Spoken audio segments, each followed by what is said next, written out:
ഈശോ മിശിഹായ്ക്ക് സ്തുതിയായിരിക്കട്ടെ. പ്രിയ സഹോദര സഹോദരി, നിനക്ക് നല്ല ഒരു ദിവസം നേരുക. ഈശോ നിന്റെ ജീവിതത്തെ സമർത്ഥമായി അനുഗ്രഹിക്കട്ടെ.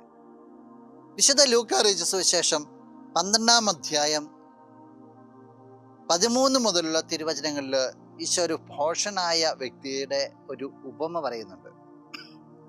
ആ വർഷം ആ കൃഷിക്കാരന് ഇഷ്ടം പോലെ വിളവ് കിട്ടുക, അത് മുഴുവൻ സംഭരിച്ചു വെക്കുന്നതിനെ കുറിച്ച് ആ വ്യക്തി ചിന്തിക്കുക.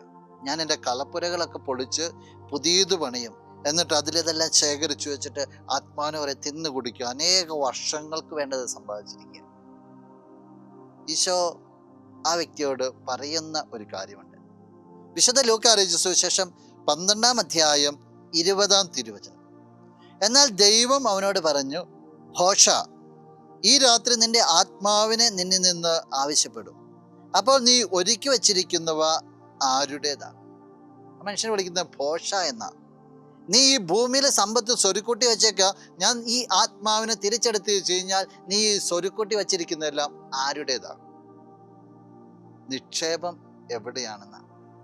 സ്വർഗത്തിലെ നിക്ഷേപത്തെക്കുറിച്ച് ഈശോ പറയുന്നുണ്ടല്ലോ, കള്ളമ്മ മോഷ്ടിക്കുകയില്ല, തുരുമ്പ് പിടിക്കുകയില്ല, ചെതലരിക്കുകയില്ല. നിക്ഷേപം കൂട്ടിവെക്കേണ്ട രീതി. വിശുദ്ധ കൊച്ചുറേസ്യ എല്ലാം ഇല്ലായ്മ ചെയ്യുന്നതിനെ കുറിച്ച് അവൾ പറഞ്ഞുകൊണ്ടിരുന്നത്. പരിപൂർണത പ്രാപിക്കുവാൻ വേണ്ടി ഈ ലോകത്തിലുള്ള ഒരു നേട്ടങ്ങളിലേക്കും നോക്കാതെ ദൈവത്തിലേക്ക് മാത്രം നോക്കുക. ദൈവത്തിൻ്റെ പരിപാലനയിലും സ്നേഹത്തിലും കരുണയിലും ആശ്രയം വയ്ക്കുക. ഒരു കൊച്ചുകുഞ്ഞിനെ പോലെ അങ്ങനെ അവൾ മുന്നോട്ട് പോയത്. സ്വരുക്കൂട്ടാനല്ല, വിട്ടുകളയാനും പരിപൂർണമായിട്ട് ദൈവത്തിൽ ആശ്രയിക്കുവാനായിട്ട്. നീ ഇന്ന് നിന്റെ ജീവിതത്തിലേക്ക് നോക്കണം. എത്രത്തോളമൊക്കെ നിനക്ക് ഇങ്ങനെ വിട്ടുകളയാനായിട്ട്, ആശ്രയിക്കുവാനായിട്ട്, ഹൃദയത്തെ ദൈവമായിട്ട് ഒന്നിപ്പിക്കുവാനൊക്കെ ആയിട്ട് സാധിക്കും. ഈ മേഖലയിൽ ആഴപ്പെടാൻ നിനക്ക് സാധിക്കും. നമുക്ക് പ്രാർത്ഥിക്കാം. കണ്ണുകൾ അടച്ച് നിൽക്കരുത്. നല്ലവനായ കർത്താവേ, നിന്നെ അങ്ങ് സ്തുതിക്കുന്നു, ആരാധിക്കുന്നു, മഹത്വപ്പെടുത്തുന്നു. നിന്റെ നിറ സാന്നിധ്യത്തിന് നന്ദി പറയുകയാണ് ഈശോ. ഈശോ, നിന്നിൽ മാത്രം ഈ ലോകത്തിൽ ആശ്രയം വയ്ക്കുവാനായിട്ട്, സ്വർഗത്തിൽ നിക്ഷേപങ്ങൾ ശേഖരിച്ചു വയ്ക്കുവാനായിട്ട് ഈ വ്യക്തിയെ നീ അനുഗ്രഹിക്കണമേ. ഭൗതികമായതൊന്നും ഈ വ്യക്തിയുടെ ആത്മാവിനെ കളങ്കപ്പെടുത്താതിരിക്കട്ടെ.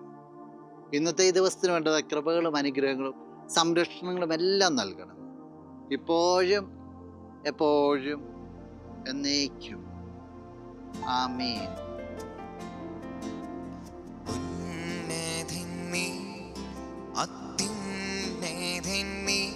അങ്ങേ പോലൊരു ദൈവമില്ല,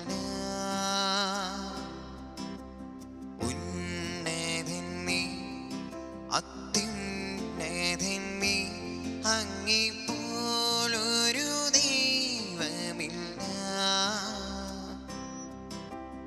അത്ഭുതവാൻ, അതിശയവാൻ നീ